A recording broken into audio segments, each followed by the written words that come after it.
Hello, lovely people. A very happy Foodie February to you all. Today, I thought I would just run you through my food writing shelf. Doobie doobie doobie doobie doobie doobie doobie doobie doobie doo. Doobie doobie doobie doobie doobie doobie doobie doobie Sophie Vlogs.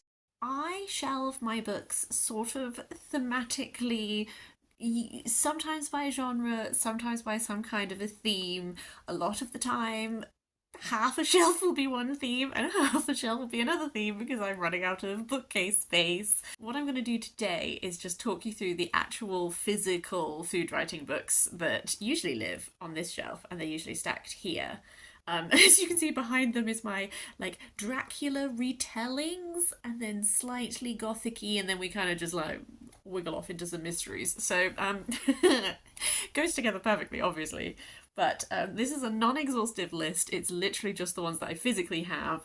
I'm sort of thinking ahead to future Foodie Februaries, and I would like to do a discussion of other non-fiction food writing that I have read that is maybe just stuff that I don't physically own.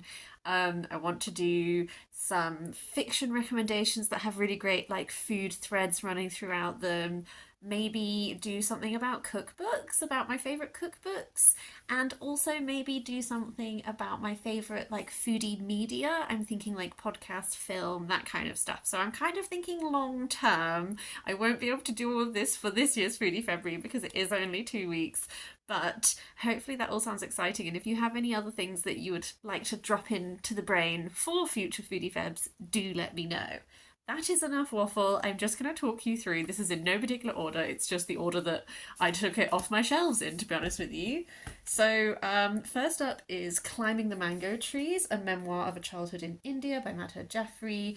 Madhur Jaffrey is obviously an extremely famous Indian chef. She has so many cookbooks. I think she did a lot of presenting and all that kind of stuff. I picked this up secondhand many years ago now, just because I thought it would be interesting to get perspective on what her life is like.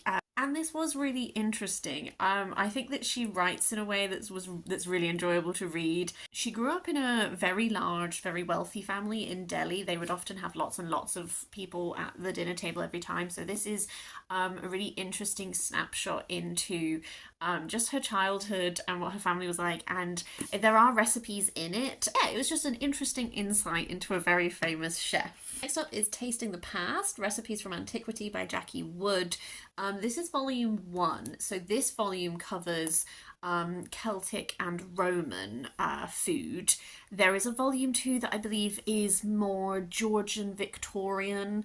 I'm less interested in the food of that time, so I personally not sure if I'm going to read that, but this was really interesting. This is largely like recipes or explanations of food. It has a combination of telling you how the dishes would have traditionally been made at that time with the resources that they had. So, you know, if you live somewhere that has clay and you want to go and get some clay from the riverbank and bake a fish in it, you can.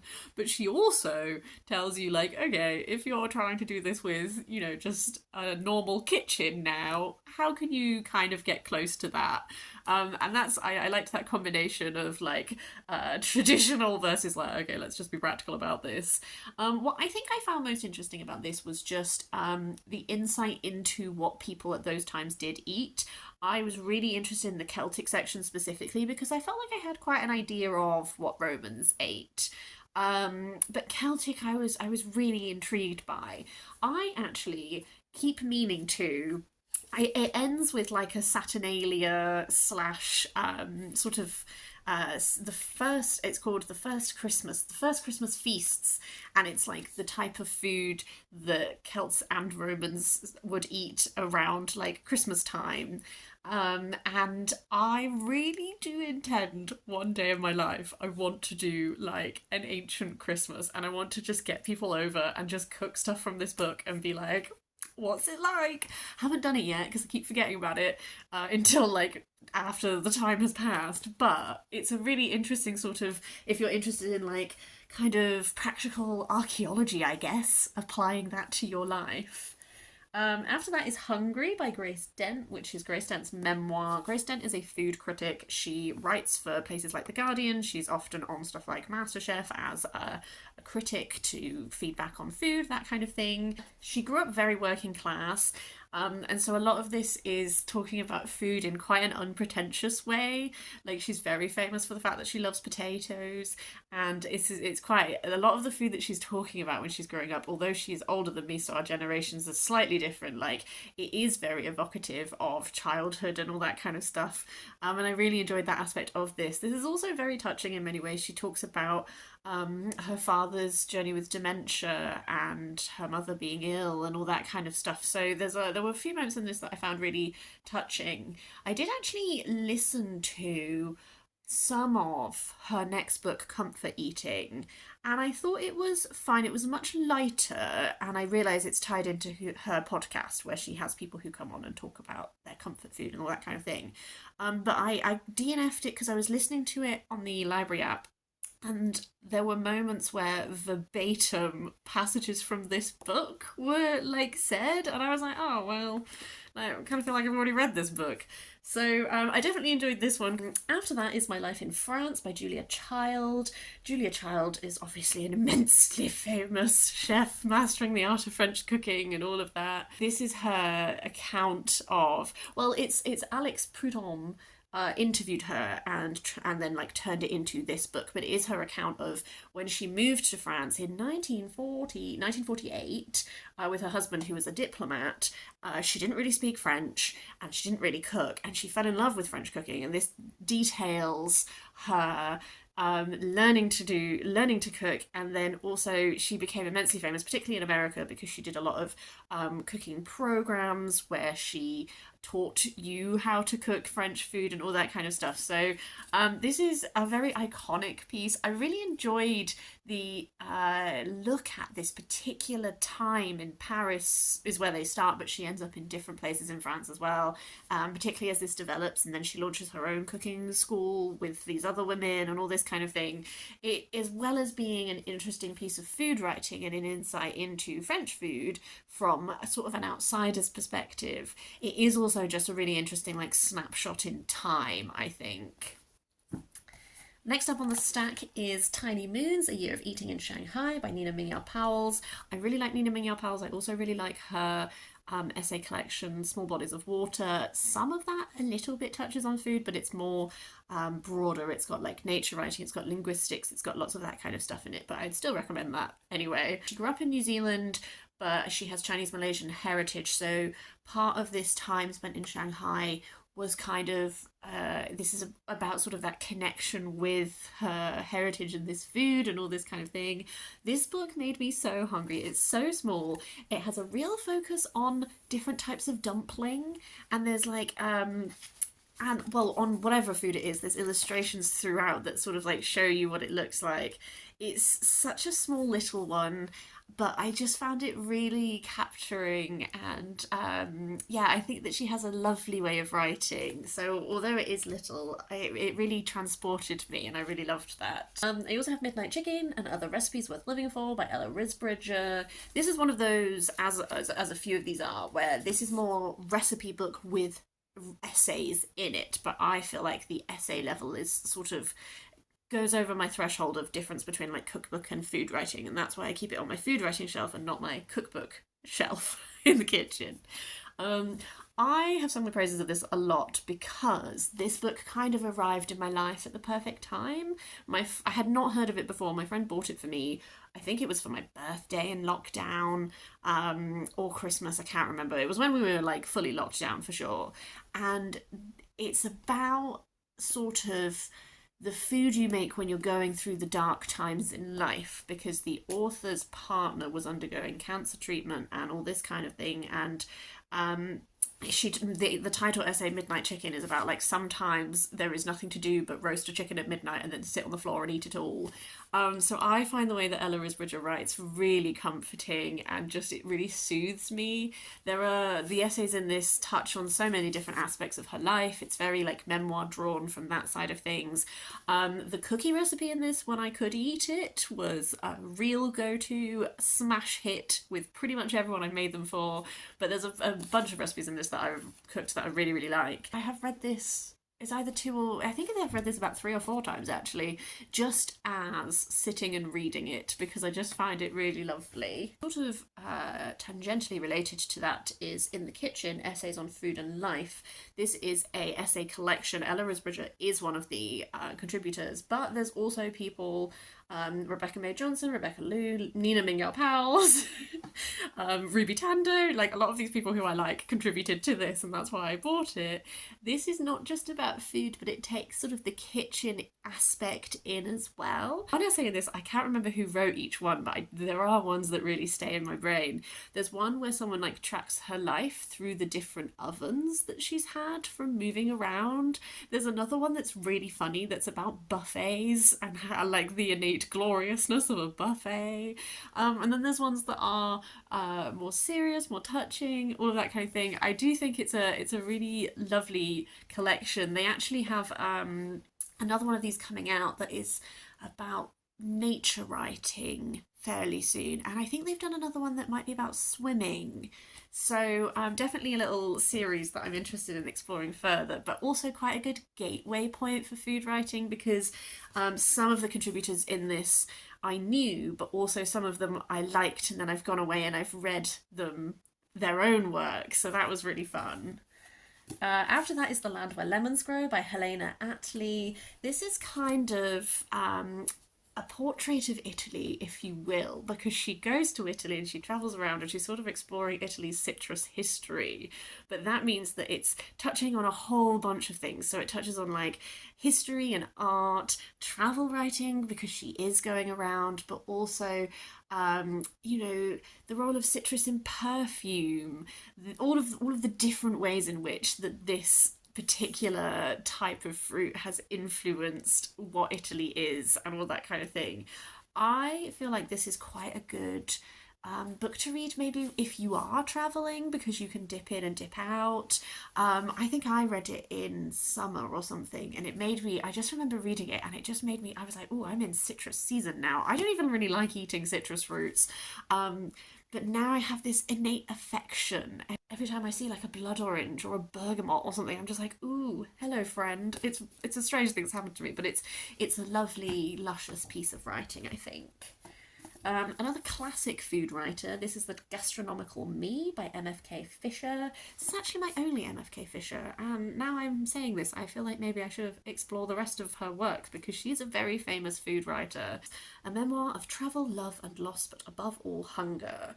So this is kind of another one that's like an outsider's experience of France, except for this one is set in 1929 when MFK Fischer went to France and travelled around and discovered lots of food and all this kind of thing. So again, it's like an American perspective, but I think if I remember right, it doesn't just stay in France. She travels, it's all of her travels from a particular time, and she just talks about food and that kind of thing.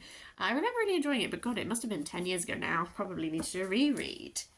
After that is The Philosophy of Curry by Sejal, Sukhadwala. This is published through the British Library. This is just like a look at the concept of curry, because I know that the word curry is quite contentious, and discussion of what is curry a concept that comes from British colonialism, is curry something that existed before that, and this sort of unpacks what curry is, and it also unpacks what curry is from lots of different cultures. So there's genuinely like one of the chapters at the as you go through is looking at what curry means in lots of different cultures, like what are the distinguishing features of curries in different places around the globe. It talks about, the development of curry powder. It's a very little book, so it's definitely an introductory piece, but I found it really interesting to sort of start me thinking about the roots of it and all that kind of stuff. After that is Takeaway Stories from a Childhood Behind the Counter by Angela He. This is a memoir about growing up in a small village in Wales where her family owned Chinese takeaway, and they did have other family in Wales, but the very nature of it is that they all own Chinese takeaways, so you can't actually live that close to each other because you don't want to compete in your businesses. So in some ways it was quite isolating. She talks about working in the takeaway as a child. She talks a lot about her family, and it's quite memoir focused. And when they would return to Hong Kong, so that they could retain like their Hong Kong citizenship, they had to go back. So you had to spend a certain amount of your year there. And some of those memories, like the vividness of them, I found it really interesting. I also lent it to my friend whose partner's family own a Chinese takeaway in Cornwall, and she said that he really enjoyed reading it because that he felt a real like kinship with the story that was being told. The ultimate book is The Flavour Thesaurus by Niki Segnit.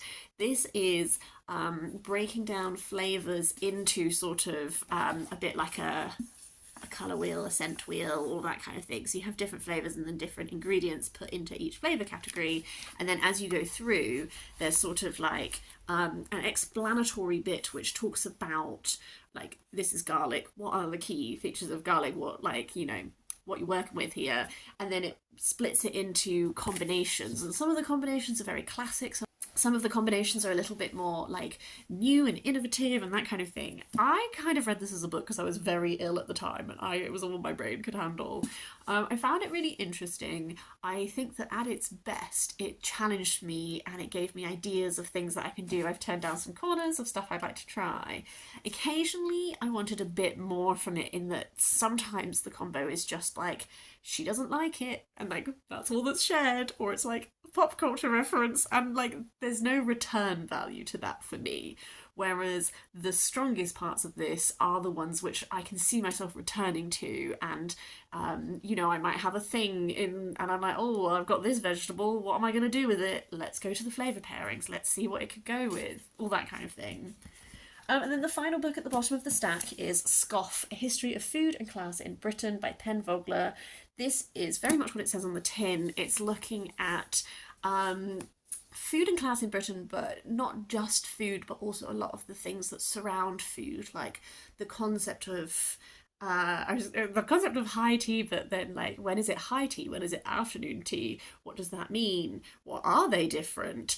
Concept of like manners and all that. So there's a lot of extra that comes with it, and it's all looking at like the social constructs that we make around food, like breakfast as a concept, and the difference in class differences, and then also just sometimes like dishes like fish and chips, stuff like this. Like it's kind of another one of those where, so like this chapter is on ice cream, and you get she'll just discuss it, and then sometimes in brackets there will be references to sort of other chapters as well, where like things overlap a bit and all that kind of stuff. Yeah, super interesting. Pen Vogler has another book coming out quite soon, which I'm currently forgetting, but also looked really interesting. So that's on my radar for future reading. The actual final book that is, I've lent it out to a friend, so it's not on my shelf currently, but that is Small Fires by Rebecca May Johnson, which is another slim volume, and it's kind of food writing. It's written in an almost, not like an experimental style. I guess it kind of is actually. And it's like sort of essays on food and the kitchen and all that kind of stuff. Like there's one feature in it that runs, which is like she makes the same tomato sauce over and over and over again, and she looks at like what the idea of recipe is, a little bit like postmodern, like, you know how sometimes when you're doing postmodern you're learning it and it's like, oh, this concept of like books are never finished, it's the reader who finishes a book because the reader's interaction with it gives it meaning and all that kind of stuff. Like applying a similar idea to like recipes, and how recipes are always sort of limited by the fact that they're written and all this kind of stuff. So it was really interesting in that side of things. I really want to give it a reread because I remember those two aspects of it really well and I don't really remember the rest of it. So I'd like to see how returning to it makes me feel. Those are all the books that I like physically have in my little food writing stack. I would love to hear your thoughts on them if you've read any of them. I would also really love to hear if you have any recommendations for food writing that I've not mentioned. I already know things that I've not mentioned that I've consumed like by ebook or audiobook or whatever, or I just don't physically own. So I know some of the gaps, but I would really love to hear any recommendations from you because I will be filing them all away on my future buying list when I'm allowed to buy books again. But yeah, otherwise, I hope you're having a really lovely foodie February. If you're taking part, if you're not, I hope you're still eating lovely food anyway. I will see you next time for something different.